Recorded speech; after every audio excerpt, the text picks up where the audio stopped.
Olá, boa tarde, Irmandade.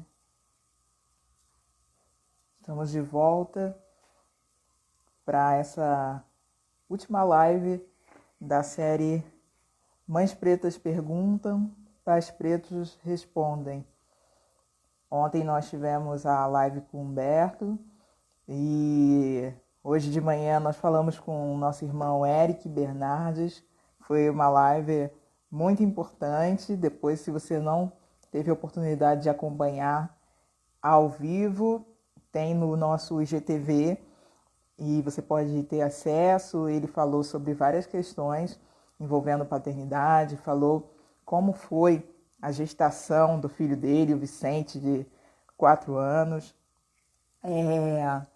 Ele falou sobre questões também de racismo, como lidar, né, com a criança nessa fase da escola, trazendo uma situação de racismo, como explicar, como lidar, e foi muito importante. E agora a gente vai estar recebendo o nosso irmão Luciano Ramos.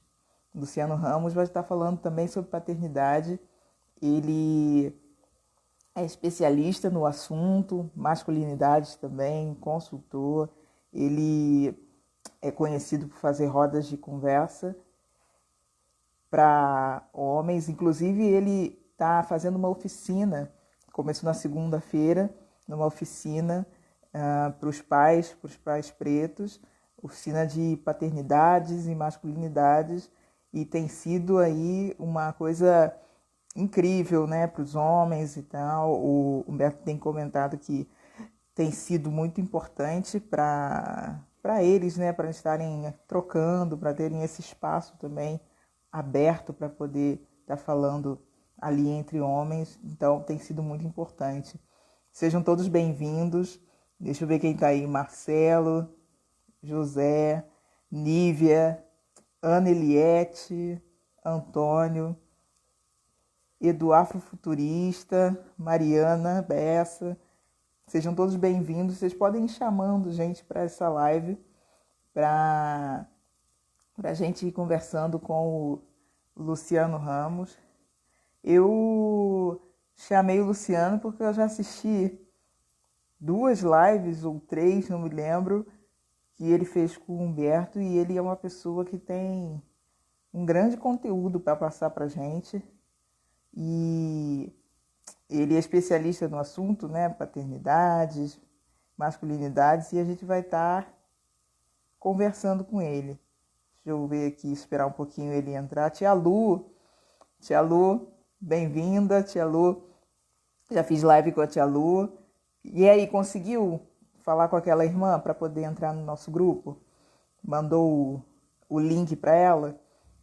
Inclusive, tem pessoas pedindo o link do grupo de mães. Mandaram aí o direct, e aí a gente já mandou o link para poder entrar no grupo de Mães Pretas. Se você é mãe e ainda não faz parte, você pode mandar uma mensagem para a gente no direct, que a gente manda o link para você, que vai ser muito bom trocar, vai ser muito bom você fazer parte do nosso grupo, do nosso coletivo. E ali a gente já tem cerca de 200 irmãs no grupo, e a gente troca, a gente já está organizando a segunda roda de conversa. Nós tivemos a primeira roda de conversa online e foi uma maravilha, e a gente vai ter, as pessoas estão pedindo a segunda roda de conversa, então nós estamos já organizando, e em breve vamos anunciar qual vai ser o tema para a segunda roda online. E na primeira nós falamos sobre violência contra a mulher, e nós tivemos a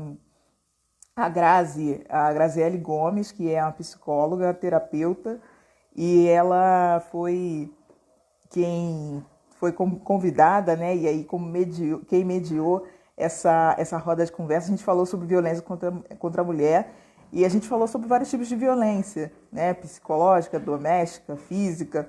Ela levou a Lei Maria da Penha, e teve um momento que as irmãs puderam falar e compartilhar, né, suas experiências. Foi um momento muito lindo ali de troca, sabe? Foi um marco para todas nós. E então, essa próxima, a gente vai avisar, e aí você entra no nosso grupo de mães, por favor, e aí vai se inscrever para a gente poder ter, assim, mais ou menos uma organização, né? Porque a gente faz um teste antes para ver se tá a conexão de todo mundo direitinho, porque se não se entrar na hora e não tiver legal, a gente perde um tempo. Então foi muito legal a gente ter feito isso na primeira roda. Falando aqui com o Luciano, para ele entrar online para a gente conversar. E do Afrofuturista, estou ansiosa para participar. Isso aí, a gente está contando com você nessa próxima. Fono Carioca. Então, eu vou passar o link, pede no direct, e aí eu passo o link para você. Quem quiser entrar no grupo do WhatsApp, pede no direct, porque se pedir aqui eu não vou lembrar depois da live, né? Mas coloca no direct, que aí a gente passa, né, você entrar no nosso grupo, que aí fica mais fácil. Tá ok? Quem mais quer participar? Quem mais vai querer entrar no grupo de mães? Tá sendo muito, muito legal. A gente tem discutido sobre vários temas, sobre várias questões ali, questões raciais, né? Questões da maternidade, questões da mulher, e tem sido muito interessante. Estou esperando aqui o Luciano. Quem está entrando agora, ele não pegou o início da minha fala, eu hoje estou na última live da nossa série, a nossa série sobre perguntas e respostas. A mãe preta pergunta, né? As mães pretas perguntam e os pais pretos respondem. Nós já tivemos uma live com o Humberto ontem e já está aí disponível. E hoje de manhã nós tivemos com o Eric Bernardes, nós tivemos uma live com ele. E foi muito interessante, ele falando sobre vários assuntos, não só sobre paternidade, mas questões sobre relacionamento. A gente deixa aí aberto, né? Se você quiser dar a sua opinião, se você quiser fazer uma pergunta aqui ao vivo, né? Nós vamos receber o Luciano daqui a pouco. E coloca sua pergunta aqui nos comentários, que a gente vai jogar para ele aqui na hora. Tá? Deixa eu colocar o tema aqui enquanto o Luciano entra. Mães pretas perguntam, pais pretos respondem. Vamos aqui. O Luciano vai entrar. Eu vou aqui fazer... Colocando aqui.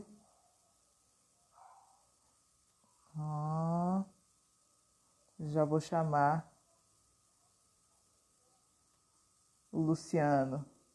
Luciano chegou. Deixa eu só ajeitar o tema aqui, Luciano. E a gente começar a perguntar para o Luciano.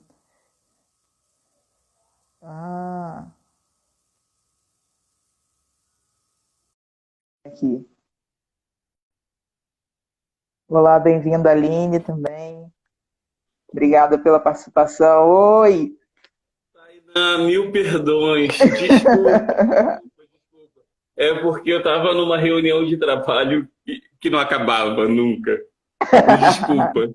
Eu sei como é, Desculpa. Você tem vários compromissos, mas é assim mesmo. Me desculpa mesmo, assim, me desculpe, perdões Tranquilo, inúmeros. tranquilo. E aí, tudo bem? Tudo bem, tudo bem. Preparado? Não estou, mas tudo bem. Não, vai ser tranquilo, é tranquilo. Primeiro, obrigado por você Tô ter aceito aqui. o convite, tá? E estou muito feliz por poder receber. Eu já assisti 2 lives suas com o Humberto e eu sei que você tem um conteúdo riquíssimo assim para passar para gente. Tem muita coisa aí para a gente trocar. E eu queria que você se apresentasse primeiro, para quem não se conhece, para quem ainda não viu uma live sua, que você falasse um pouco de você. Tá, então eu sou Luciano, né? Luciano França Ramos. Geralmente eu utilizo muito o nome Luciano Ramos. É, Trabalho na área social. Eu sou historiador de formação, né?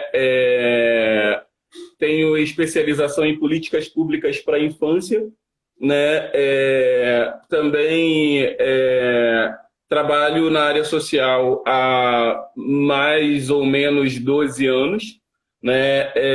A minha primeira faculdade foi filosofia. Eu estudei num seminário para ser padre, né? Estudei 4 anos da minha vida num seminário, e aí fiz filosofia neste seminário, onde eu estudava para ser padre.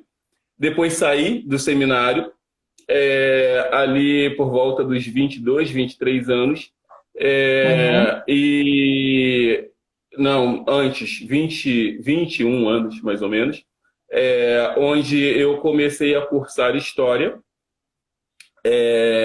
Depois, estudando História, eu decidi que não iria para a sala de aula para dar aulas de História, porque comecei a trabalhar na área social. Foi quando eu comecei a trabalhar com projetos sociais em ONGs, né? E o primeiro tema de trabalho meu numa ONG foi convivência familiar e comunitária de crianças e adolescentes.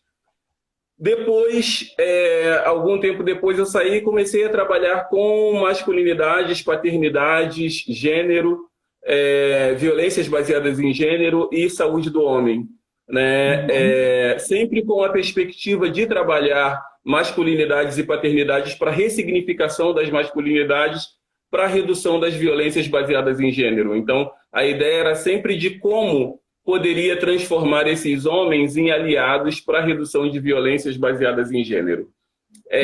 A partir daí, eu fui me especializando nesses temas e hoje eu trabalho fazendo gestão de projetos e de programas no Instituto Promundo, mas também como consultor sênior das metodologias do Promundo, que são essas relacionadas a paternidades, masculinidades, violências baseadas em gênero. Eu não trabalho no Promundo com o tema de empoderamento feminino, porque esse não é o meu lugar de fala, né? Meu lugar de fala está muito ligado mesmo a como ajudar a ressignificar masculinidades, uma vez em que eu me compreendo um machista em desconstrução, porque todo homem é um machista, e alguns são machistas em desconstrução. Acho que é isso tudo. Sim. Só para fechar, assim, sou o pai da Laura, né? A Laura é uma bebezinha de 4 meses, né? E que eu estou descobrindo o mundo pelos olhos da Laura, né? É muito interessante, assim. É interessante saber que eu estou gostando de ouvir Mundo Bita. É interessante saber que as músicas que a ela acalmam, a mim também acalmam de alguma forma, né? E que me mostra que vale muito a pena acordar de madrugada, né? Porque quando ela ri no meio da madrugada, eu acho graça também. Mas que também, é claro, tem todos os desafios da paternidade, sem dúvida alguma. E parceiro da Joyce. Ok, ótimo. Eu vou fazer a primeira pergunta, que tem a ver um pouco com o que você falou aí sobre o seu trabalho, né? E a perguntar aqui como que é a consultoria e se você faz rodas de conversa fechadas. Como é que funciona a consultoria mais a fundo? Então, o que acontece, né? Para além do Promundo, eu também sou um consultor independente, né? Nessas temáticas. E aí, assim, hoje, por exemplo, um pouco antes da nossa conversa, eu estava conversando com um pessoal de um ateliê aqui do Rio, chamado Ateliê Ecoar, que trabalha com crianças com bebês, né, a partir de 4 meses, e eles estão começando a querer trabalhar também com os pais desses bebês. E aí a gente estava pensando num formato, numa metodologia onde pudesse fazer umas oficinas com esses homens, né? Existem oficinas onde a gente retrata Programa de Saúde do Homem e Masculinidades. Existem oficinas onde a gente retrata somente masculinidades. Existem oficinas que a gente... masculinidades e violências baseadas em gênero. E existem oficinas onde a gente trabalha somente com o tema de paternidade. Ou existe também o ciclo, né? Onde a gente acaba trabalhando todas essas temáticas. A gente trabalha, assim, com oficinas abertas, oficinas fechadas, né? Depende daquilo que seja o desejo, né? Por exemplo, com o Pais Pretos, a gente tem pensado muito num formato de oficina fechada com homens, né? E para o coletivo, né? Um formato de oficinas gratuitas mesmo, porque a ideia é que a gente possa fortalecer os nossos irmãos pretos na paternagem, né? É que a gente possa fortalecer os nossos irmãos pretos para ressignificação de masculinidades, né? Então, assim, é um pouco nesse formato. Certo, certo. Qual é o número mínimo para essas reuniões? Então, para a gente ter uma boa discussão, se a gente está falando de reuniões presenciais, o mínimo importante seriam 10 e o máximo entre 20 e 25, não passaria de 25. Porque senão você também perde, né, a qualidade de discussão. Quando você tem muitas pessoas numa sala, alguém vai passar ali despercebido, né? Não vai conseguir se colocar, né? Quando você tem ali 20 homens, por exemplo, você cria um ambiente onde todos conseguem falar e todos conseguem ouvir, né? E sempre num formato de roda, né? Porque é ali que a gente consegue fazer circular a energia. Certo, certo.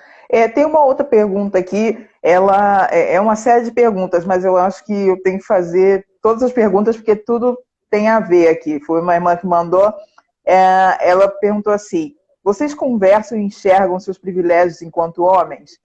Vocês enxergam e falam sobre violência sexual? Como vocês adotam posturas não omissas nessas duas frentes? E tem uma última aqui, que vocês fazem dessas discussões uma responsabilidade de vocês, enquanto homens, no país onde mais se mata e violenta e diminui a figura feminina?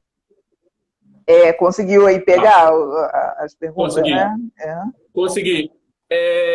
Acho que tem duas coisas, assim. Uma é a gente pensar o seguinte: toda vez que a gente faz oficinas com os homens, um dos temas trabalhados nessas oficinas masculinidades, gênero e violências, né? Quando a gente trabalha gênero e violências, acho que um ponto é importante trazer antes, Tainá, que é o seguinte: uma coisa inicial que a gente faz é sempre a do acolhimento, né? Esse é um ponto essencial da metodologia. E dentro do ponto do acolhimento, a gente tenta sempre ouvir sem julgamento, sem juízo de valores, né?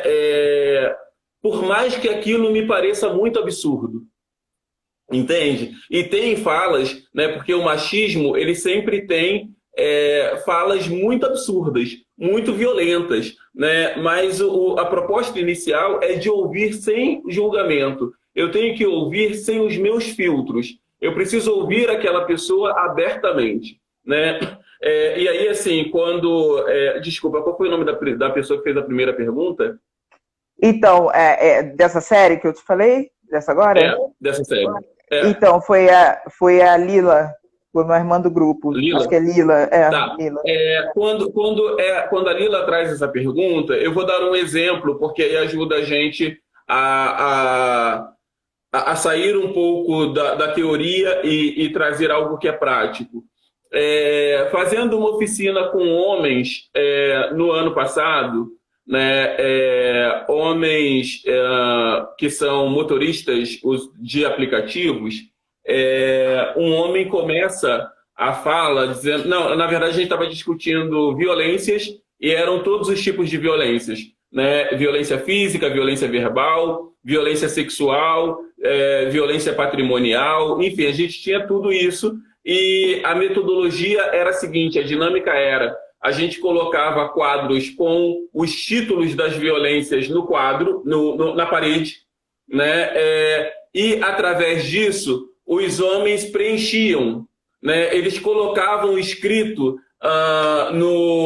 na verdade, desculpa, antes do colocar escrito tinha uma outra coisa que era assim, eles recebiam cards e nesses cards tinham histórias.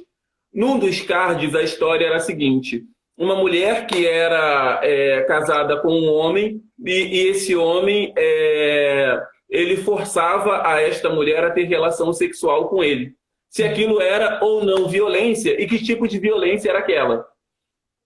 Tinha um grupo de homens que fazia parte desse grupo, né, desse subgrupo de discussão. E aí, esses homens estavam ali numa discussão, eles não chegavam a um consenso, estava uma coisa bem difícil, e os outros grupos, a gente já percebia os homens indo para as paredes e colocando lá a que violência aquilo pertencia. Ouvindo, né, vendo aquela situação, eu parei e deixei a coisa rolar. Ao final, virei e perguntei, né, qual é a questão de vocês? E aí um homem vira e diz assim, então, a minha questão é a seguinte, eu sou casado, né, sou casado há 20 anos com a minha mulher, a gente tem 3 filhos, e toda sexta-feira a gente tem um combinado que é de realizar a prática sexual. A gente se relaciona sexualmente toda sexta-feira. Se chega uma sexta-feira que ela não quer, eu, de alguma forma, forço para que ela tenha uma relação sexual comigo, porque isso já está definido entre nós. E aí ele até dizia, né, isso já está acordado entre a gente. Né, e ela precisa entender que eu sou a cabeça dessa relação, né, sou eu quem defino dentro dessa nossa relação. Ponto. Eu ouvi, tinha um amigo comigo facilitando essa oficina. Na hora em que aquilo começou, ele começou a ficar muito desorganizado, porque a tendência inicial que a gente tem é de dizer, amigo, isso é violência. Né? Essa é a tendência inicial. Né? E aí eu ouvi, quando ele acabou de falar, a gente começou a discutir conceitos de violência. E aí eu passei por todas as outras violências antes. E ele ia concordando que aquelas outras violências eram violências, menos a violência verbal, porque ele ainda tentou problematizar, dizendo que não era, e etc., mas depois ele entendeu o que era, até chegar na violência sexual. Quando eu chego na violência sexual, eu começo a conceituar violência sexual. Né? E aí, conceituando violência sexual, em um determinado momento eu trago o mesmo cenário para ele, mas a partir de um outro lugar. E aí eu digo assim, você tem... então vamos lá, quem tem filhos aqui, levanta o dedo. E aí ele foi uma das pessoas que levantou. Quem tem filha aqui, levanta o dedo. Aí ele foi uma das pessoas que levantou. Falei, então, vamos imaginar uma situação que seja a seguinte. Sua filha está extremamente mal um dia, ela não está se sentindo bem, ela não está com vontade de ter nenhuma relação sexual com ninguém, etc. E o namorado dela a obriga a se relacionar sexualmente com ele, né? Porque ele quer. E ele acha que ela tem que querer porque ele quer. Né? Isso seria natural, isso seria normal. E aí os caras da oficina todas viram e dizem, não, claro que não. Minha filha tem o direito de não querer, né, etc. E ele foi uma dessas pessoas que virou e falou isso, que ele era contrário. E eu falei, que bom, olha, então vamos trazer isso para um outro lugar, que é o seguinte, por que a gente, então, acha que as nossas parceiras precisam se relacionar sexualmente conosco sempre que a gente quiser? O que nos faz acreditar nisso? Né? E aí eu entrei numa outra questão que tem a ver com isso, que é a objetificação do corpo feminino. Né? Eu entendo que esse corpo é um objeto. Se esse corpo é um objeto, ele tem que estar à minha disposição. E isso está ligado ao machismo. E isso está ligado às normas rígidas de gênero. Porque a gente vive numa sociedade que transforma as diferenças em desigualdades. Né? Se você é mulher e eu sou homem, dentro de uma sociedade machista, eu sou superior a você. Se eu sou superior a você, você tem que aceitar tudo aquilo que eu faço. Né? Inclusive, se submeter à prática sexual que eu quiser que você se submeta. Né? E a partir disso, a gente começa a desconstruir. Mas entende como esse processo de desconstrução ele precisa passar por um lugar pedagógico, porque ele é pedagógico. Se eu viro na hora que esse homem falou, né, que ele acha normal aquela prática sexual dele com a parceira dele quando ela não quer, se eu viro para ele e digo assim, você está sendo violento, você está sendo machista, ele não me ouve mais, ele para de me ouvir. Ele, naquele momento, tudo que eu falar para ele passa por ele sem qualquer ressonância. E se eu começo num processo de desconstrução através de um processo pedagógico, ele me ouve com mais tranquilidade. E aí, assim, uma semana depois, foi isso mesmo. Uma semana depois, esse homem volta e diz assim para mim, ele foi o primeiro a chegar na oficina, eu achei que ele não voltaria mais, ele foi o primeiro a chegar na oficina, ele volta, ele senta ali do meu lado, eu estava preparando as últimas coisas para começar a oficina. A Laura chegou aqui, por exemplo. Ele volta e ele é a primeira pessoa a chegar, e aí ele vira e me diz assim, eu nunca tinha pensado que eu estava estuprando a minha parceira.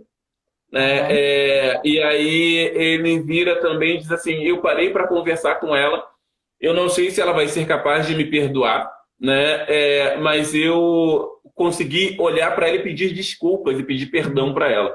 Se ela vai perdoá-lo ou não, é um processo que é deles, né? É um processo que é dela, sobretudo, né?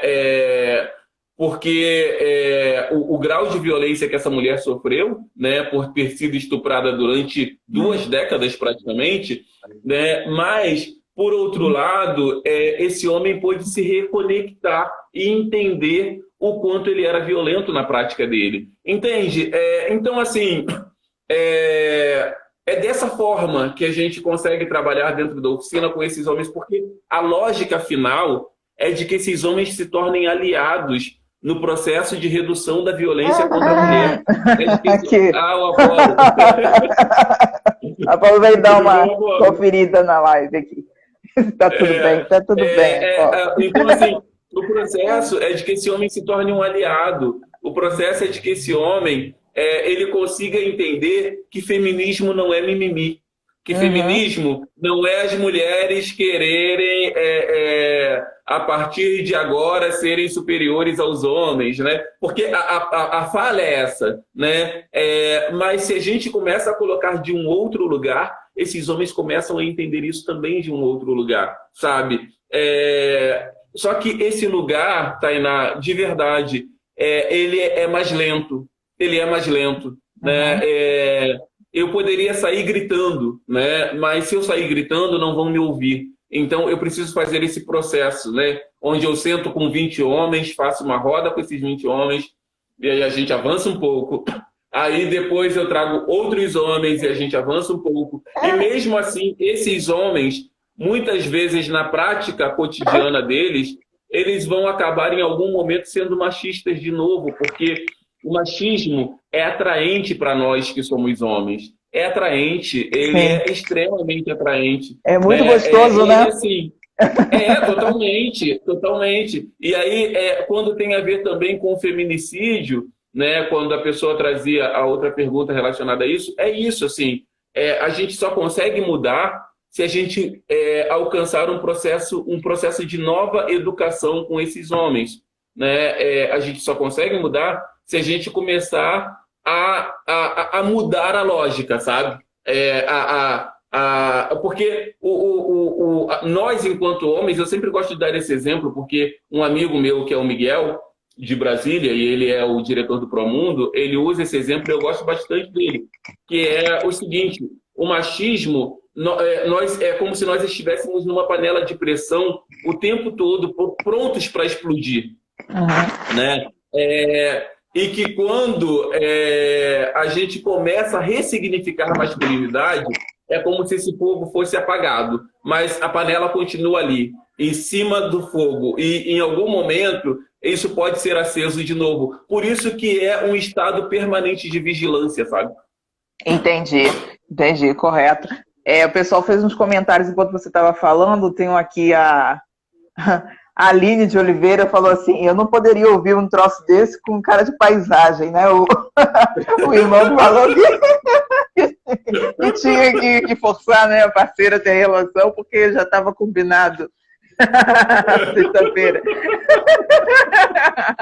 Só você mesmo, não vai ter paciência. Não, às vezes eu tenho vontade, assim, eu olho e penso, que bom que a janela está fechada, senão eu ia tirar daqui. Cada coisa que deve se escutar, né? Porque entre homens, né, eles devem ficar mais à vontade, né, para se abrir e tudo, né? Então, realmente devem cair essas barreiras, né? Porque foi na live do Humberto que fizeram uma pergunta, né, se os homens, quando se encontram, se tem realmente, eles comentam, né, se tem realmente a mulher para casar e a mulher para sair e sumir. Né? Na sociedade aí normal, assim, ninguém assume isso, né? Mas eu acho que entre homens, né, quando se tem um espaço mais confortável para esse tipo de conversa, né, eu acho que existe o reconhecimento de algumas posturas, né?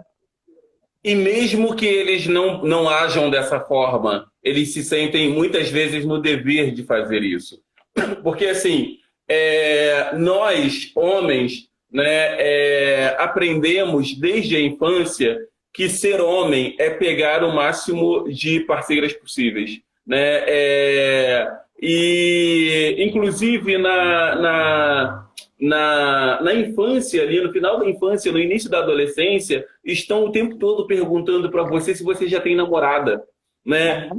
Os próprios adultos te incentivam a isso, né? Quando perguntam lá para você, e aí? E as namoradinhas? Né? E aí a gente vê um machismo posto nisso, né? Que é assim, enquanto estão perguntando para os meninos sobre as namoradinhas, estão dizendo assim para os pais e mães, olha, fica de olho na fulana porque ela já está com 10 anos. Olha, porque o peitinho da fulana já está aparecendo. Né? Daqui a pouco vai ter um monte de menina em cima, tem que ficar de olho nela. E para o menino estão dizendo assim, e aí, já está namorando? E isso para mim é bem interessante de pensar, porque eu sou gêmeos, né, com uma moça, com a Luciana, e a gente, então, assim, da mesma idade, vivenciando coisas muito parecidas, e a fala em relação a um e em relação ao outro era totalmente diferente. Né? Era, para mim, todo mundo querendo saber quantas namoradas eu já tinha aos 12 anos de idade, para minha irmã, todo mundo dizendo para minha mãe, olha, tem que tomar conta dela, né? Porque ela já está com 10 anos, 11 anos, 12 anos, o peitinho já está saindo. Né? Então, precisa ficar atenta a isso. Que é uma questão da gente refletir, né, de como esses modelos rígidos de masculinidades que a gente tem, ele transforma essa sociedade ainda mais machista, né, e que estimula os meninos, né, a começar a namorar muito cedo, né, os meninos que não começam a namorar muito cedo, por exemplo, né, olha, tem que ver se o fulano não é gay, né, porque o fulano já está aí com 14 anos e até hoje não namorou. Mas a menina não, ó, que bom, então ela tem 14 anos e não começou a namorar até hoje, tá vendo como ela é estudiosa? Ou seja, a gente tem um modelo de sociedade onde a questão do controle do corpo é o controle do corpo feminino, né? O corpo masculino tá livre, né? Como essa coisa do prenda o seu bode que a minha cabra... Não, prenda a sua cabra que meu bode tá solto, né? Então, é meio a partir dessa lógica, né? E aí, assim, os homens aprenderam que precisam contar vantagem o tempo todo, né? Porque isso faz parte de ser homem. Uhum. Isso é muito louco, né? A gente pensar nisso é muito louco. Assim, eu vi até uma pessoa que perguntou, desculpa se eu estiver antecipando uma pergunta sua, mas eu vi uma pessoa que perguntou aqui se esse padrão de masculinidade mudou com os homens jovens ou não, né? Ah, sim, a Aline, né? Aline. Não, pode responder, já ia fazer essa pergunta mesmo, pode responder. Ah, legal. Eu não acho que tenha mudado com os rapazes mais jovens, não. Não acho que tenha mudado mesmo, assim, sobretudo nesse momento histórico que a gente está vivenciando no Brasil e no mundo, sabe? onde a gente tem uma pauta ainda mais machista ocorrendo, onde a gente tem um modelo de sociedade que se preocupa muito mais com um processo moral do que com o indivíduo, né? Onde as mulheres estão muito objetificadas, né? E aí eu estou falando dessa questão da objetificação, muito também no sentido de não respeitar, né, a fala, não respeitar o posicionamento, né, e também dentro das relações. Assim, eu acho que a gente tem, nesse momento, muitos homens machistas, né, em construção, né, e a grande questão é apoiar processos educacionais, sabe? Processos educativos que façam com que esses homens mudem.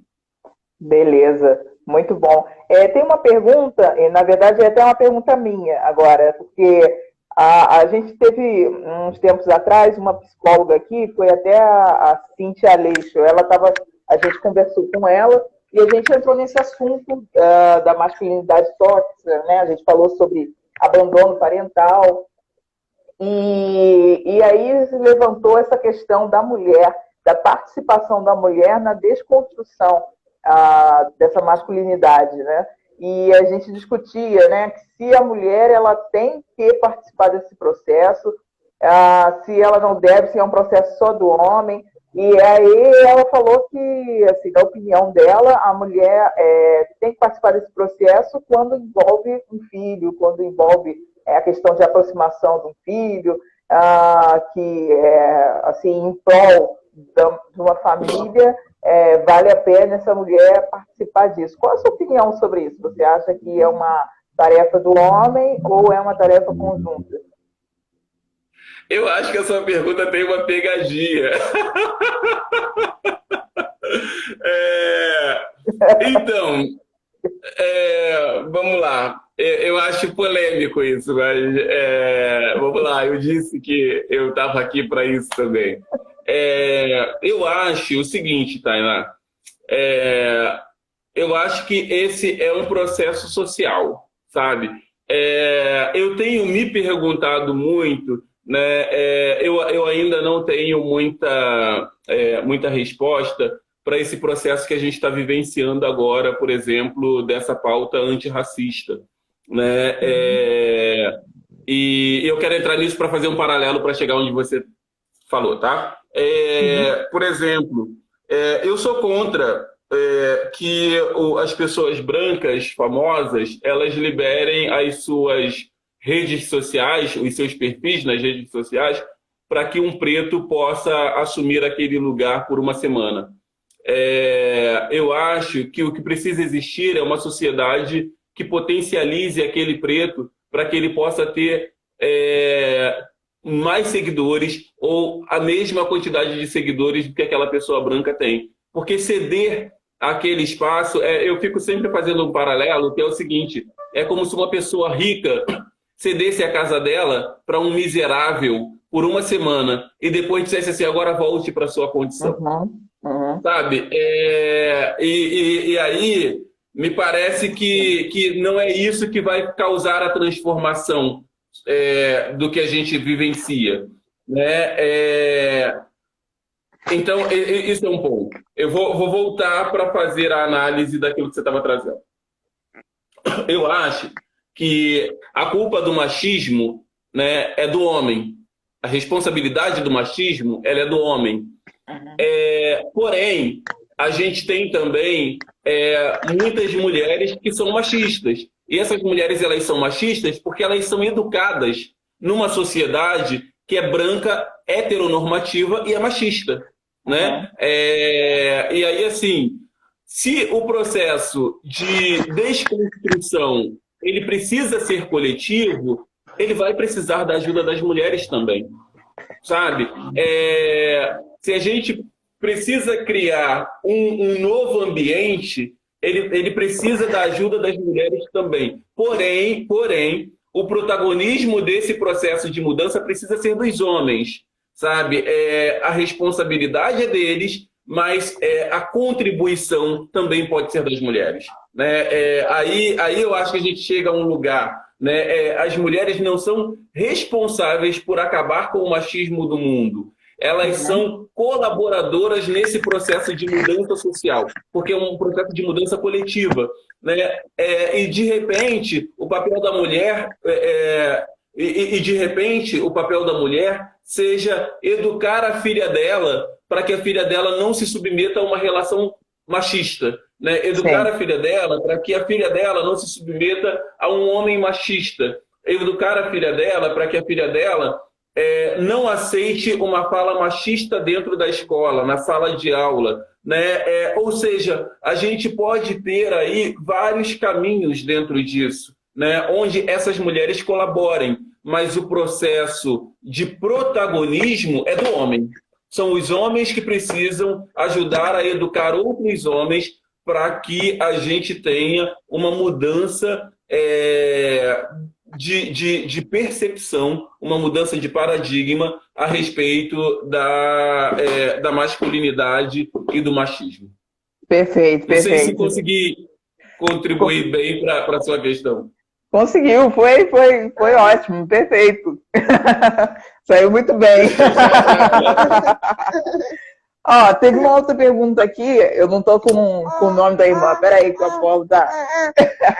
Peraí, deixa eu... Eu estou levantando aqui o telefone porque estou com medo de descarregar. Pronto. Tá.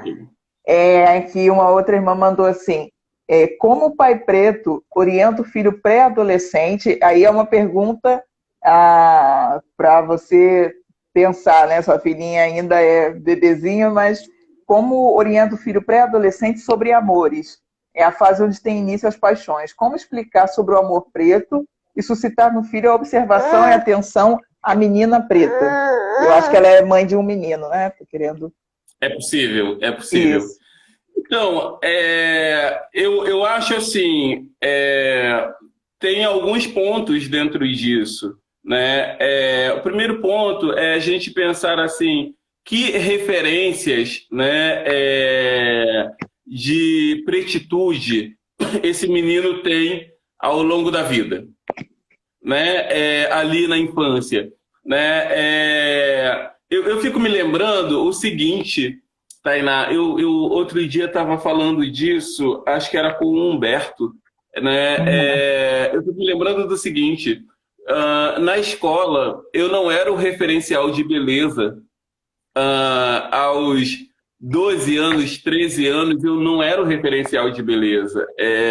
Eu via os meus amiguinhos ali em volta, todos já começando a namorar com as meninas da sala, e eu era ali o deixado de lado. E aí eu aprendi, olha que louco isso, eu aprendi que eu precisava ser sempre muito inteligente. Porque se eu fosse muito inteligente, eu chamaria a atenção de alguma forma. Né? Porque pela beleza, nesse padrão de beleza estabelecido ali, eu não conseguiria chamar a atenção. Né? E aí, assim, uma coisa que eu acho que está antes, né, que é anterior a essa descoberta dos outros amores, né, é a descoberta do amor próprio. Sabe? O quanto esse menino precisa, antes de tudo, se amar e se achar bonito. E entender essa beleza, né? Essa beleza preta. E o quanto essa beleza preta pode ser... E o quanto essa autoestima e esse amor próprio podem ser muito definidores, né? Para que ele comece a se relacionar com outras pessoas. Outra coisa é a seguinte, né, buscar uma literatura infantil, né, que esteja relacionada... Só um instantinho que eu vou aqui atrás do aplauso, peraí. Tá, sem problema. Tá querendo sair aqui. Vem cá, cara. Pronto. Pode continuar. Tá. Outra coisa é assim, a literatura preta que esse menino tem acesso na infância, né? Porque a gente, dentro dessa sociedade ocidental, né, formada a partir dos elementos europeus, a gente foi aprendendo que o bonito é o branco, Sim. né? Que a beleza é a branca, né? Porque quem da nossa geração, eu tenho 37 anos, Uhum. né? Quem da nossa geração, da década de 80, vai lembrar de um livro que tenha lido, onde a princesa daquele livro era uma menina preta. Não tinha, Não tinha, né? não tinha. Ao contrário, os negros eram sempre retratados ou como pessoas sofridas, ou como pessoas malandras, ou Uhum. como bandidos, né, dentro dos livros existentes, né? E aí, assim, mesmo quando tentavam fazer um livro sobre nós, né, ali na nossa infância, sobre pessoas pretas, eram livros totalmente caricaturados, eram livros que traziam a pessoa preta de um lugar bizarro, né? Então, a gente foi aprendendo que era quase que um absurdo você olhar e se apaixonar por uma pessoa preta, né? Depois Fanon vai trazer isso pra gente maravilhosamente em Peles Negras, Máscaras Brancas. Desculpa se eu estou me estendendo muito, mas assim, é porque eu Tranquilo. sempre gosto de contextualizar a resposta para não ser só uma resposta vazia. Uhum. É, E aí Fanon vai trazer isso em em Peles Negras, Máscaras Brancas, né? Dessa dificuldade. Tem até o livro do próprio Henrique Restier, né, que vai dizer o quanto os homens pretos e as mulheres pretas não podiam se relacionar, né? Isso ali no processo de colonização, quanto homens e mulheres pretas não podiam se relacionar, porque isso significava a perpetuação de uma espécie que era uma espécie maldita, né? Que era a raça Verdade. negra. Então, assim, depois a gente tem a política do embranquecimento, né? Ou seja, historicamente, a gente foi entendendo que não deveria se relacionar com uma pessoa preta, né? Quem não se lembra, por exemplo, né, na infância, de não ter ouvido alguém da família dizer assim, menino, vamos clarear aí essa família, né? Uhum. Não, vamos tentar limpar um pouco essa família, porque todo mundo preto, né? E aí, assim, dentro disso, o que eu acho o que é importante, né, para que a gente pense no menino ali na adolescência, no processo de iniciar relacionamento na busca por uma menina preta. Esse menino ler sobre histórias de casais pretos. Eu acho que hoje tem um outro ponto importante, né, é que a gente tem alguns casais pretos despontando na mídia, né, mas Uhum. isso é sempre muito pouco, né, mas a gente tem casais pretos despontando na mídia, e isso ajuda porque são referências, né, são referenciais. Outra coisa é essa mãe, né, ou essa família mostrar para esse menino que uma família preta não é um problema, né, e que ao contrário, uma família preta é uma família com uma potência absurda, né, e de falar para esse menino o quanto se relacionar, né, o quanto ele precisa se amar, o quanto ele é bonito sendo preto, porque aí, quando ele olha uma outra pessoa preta também, ele começa a enxergar beleza, né? Porque a gente não foi feito para enxergar beleza nos pretos, né? A gente foi feito para enxergar beleza, uma beleza que a mídia, né, nos apresenta o tempo Coloca, todo e que né? nunca foi a beleza preta. É verdade, perfeito. Essa sua colocação muito, muito importante, muito pertinente. Aqui tem a Fono Carioca fez uma pergunta aqui sobre mãe solo, né? Além dos comentários, né? A Aline comentou que com ela também foi assim, como uma mulher preta ser inteligente não positivava mais que estética. Comigo também foi assim, como com mulher preta ser inteligente não positivava mais que estética. É nessa questão, né? O preto ele tem que ter sempre alguma coisa a mais, né? Para poder se destacar. Deixa eu ver aqui a pergunta anterior.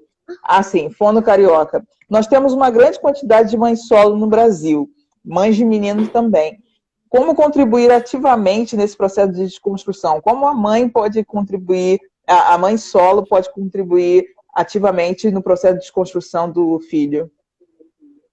Então, eu acho que tem um ponto que eu acho bem interessante, que é assim, dentro das famílias com mães solos, eu acho que os filhos eles já tendem, não estou dizendo que isso seja uma regra, tá? Eu fujo das regras sempre.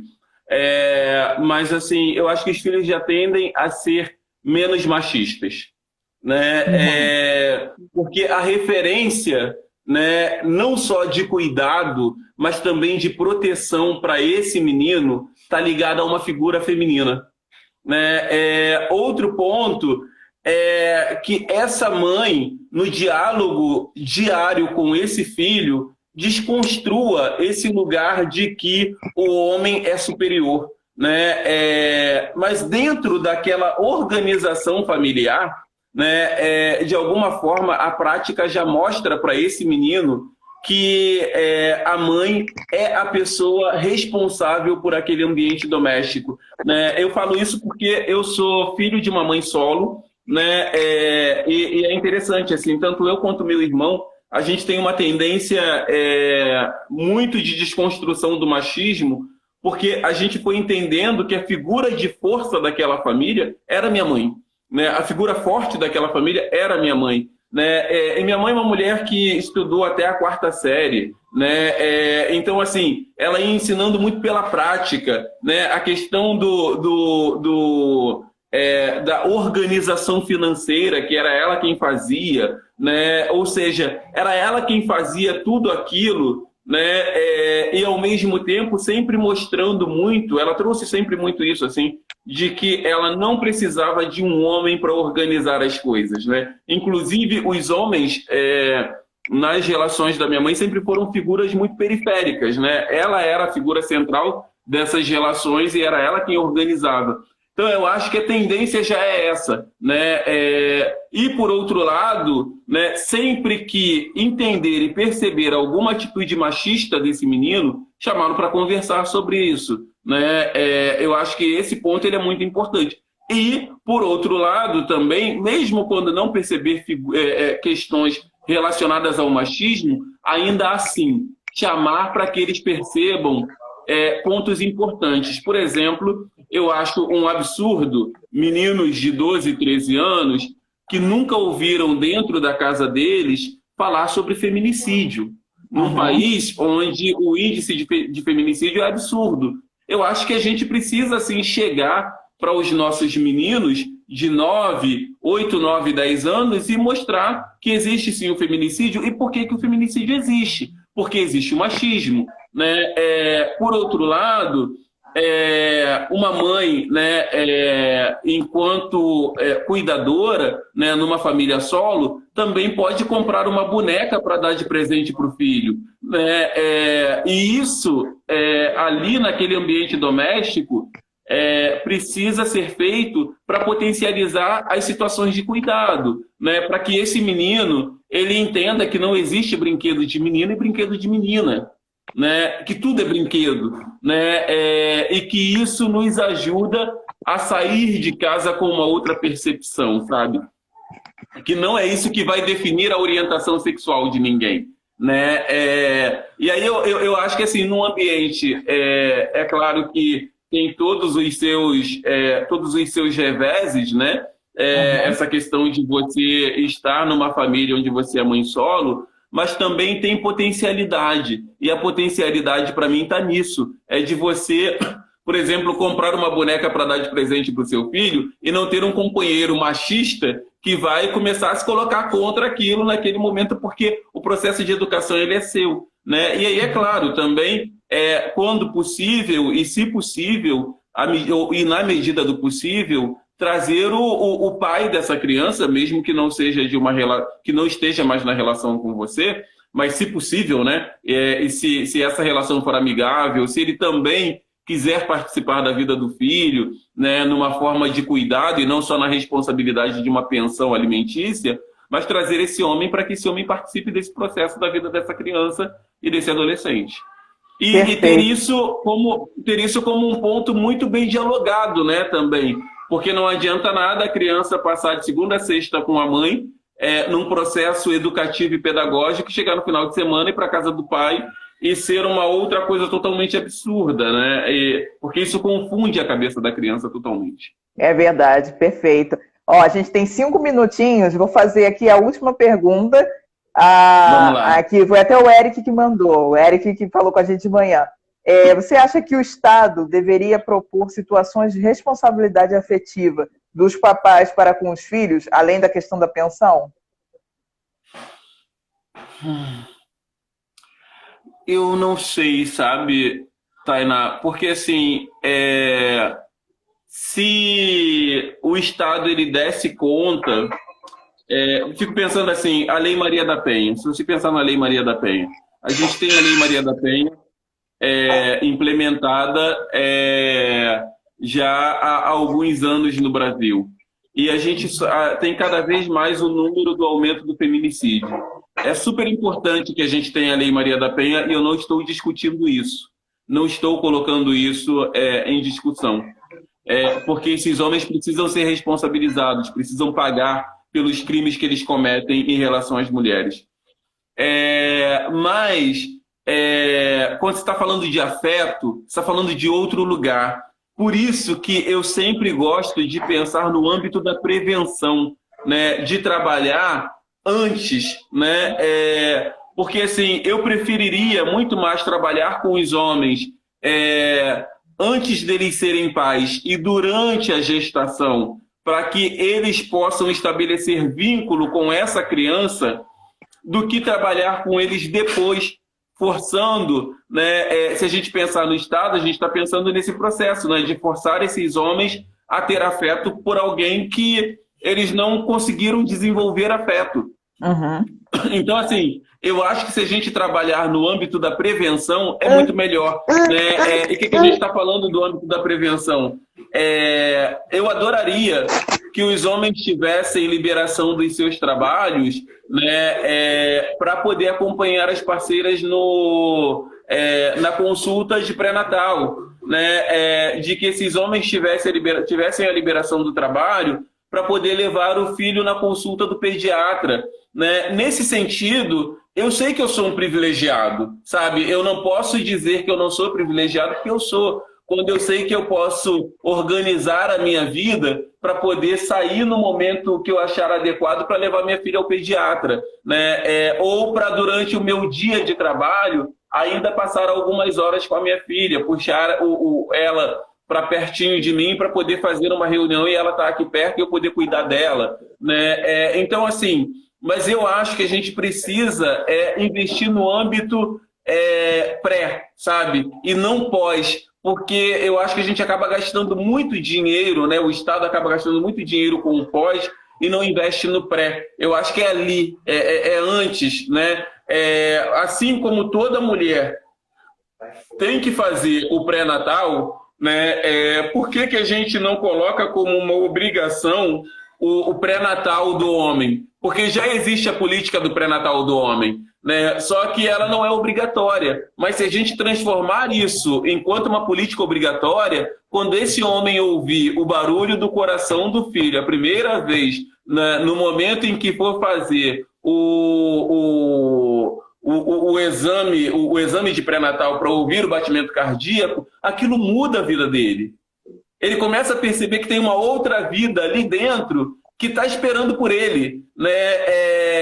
E quando ele conversar com aquele bebê na barriga e mudar a posição, o bebê mudar a posição para ir mais pertinho, para ouvir a voz dele, aquilo muda, porque ele cria vínculo com aquele bebê, né? Quando o bebê nasceu, olhou para ele, ele conversou com o bebê e o bebê reconheceu aquela voz, aquilo muda, sabe? Então, assim, você não precisa investir no pós, você precisa investir no pré, né? Acho que para mim o ponto é esse, sabe?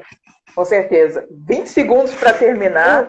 Eu vou fechar aqui e vou voltar para a gente fechar, tá bom? Tá bom, tá bom.